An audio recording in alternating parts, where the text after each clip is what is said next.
Once upon a time in the kingdom of England, there was Geoffrey Chaucer, a fellow with a flair for fabulation, a penchant for prose, and a weakness for wit. He penned something rather marvelous called the Canterbury Tales, a collection dripping with humor, a dab of satire, and boatloads of medieval mayhem. Imagine a gaggle of pilgrims with personalities as colorful as a medieval tapestry, each with their unique stories and legacies. They decided, quite arbitrarily and with little consultation from the union of traveling sages, to embark on a pilgrimage to the shrine of St. Thomas Becket in Canterbury.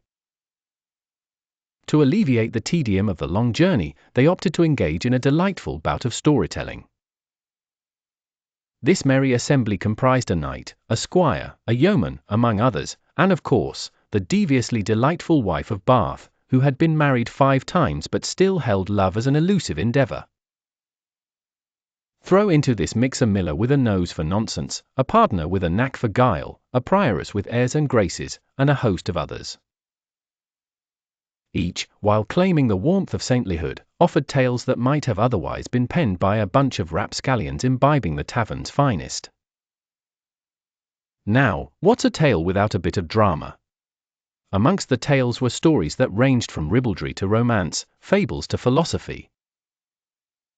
The knave-like miller, for instance, spun a yarn that was definitely not your run-of-the-mill production, a bawdy tale of a student, a carpenter, and a parish clerk, laden with crude humor and salacious squabbles.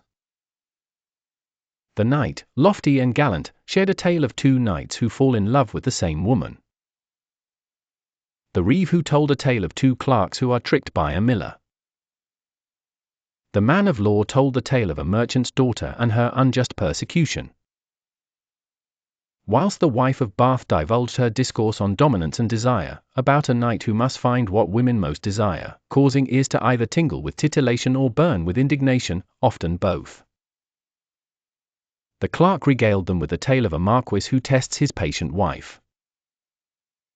The merchant told a tale of January, an old knight who marries a young woman and the young man who falls for her. The squire begins an exotic adventure of magical gifts, noble quests, and distant eastern courts, but never finishes as the franklin interrupts him.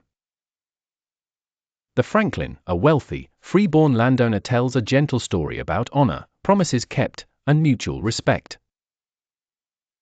Meanwhile, the sly pardoner regaled all with a moral allegory of wicked men, deceit, greed, and death.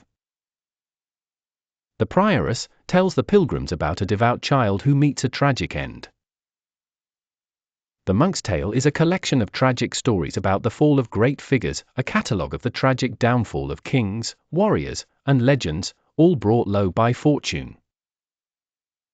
The nun's priest tells the story of a proud rooster named Chanticleer, that serves as a cautionary story with a moral lesson about the dangers of pride and trusting flatterers. The second nun tells the story of Saint Cecilia. The canon yeoman tells a story about the deceptive practices of alchemy. The manciple, who tells a tale about a man who kills his wife after his pet crow reveals her infidelity. And finally the earnest parson, who ends the pilgrimage with a long sermon in prose, outlining the 7 deadly sins, repentance, and the path to salvation.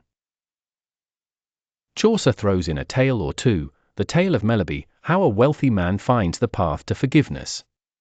The story of Sir Thopar, who goes on a quest to find a giant. Finally, in his retraction, he apologizes for the tales he has told and recommends the spiritual message of the parson's tale. Each tale offered glimpses into human foibles and virtues, crafted with the silver tongue of a man all too familiar with the intricacies and quirks of human nature. The Canterbury Tales would thus travel from ears to ink, transcending time and preserving a snapshot of medieval society for generations. The tales stand as a testament to Chaucer's literary genius, his ability to intertwine satire and wit with human observation.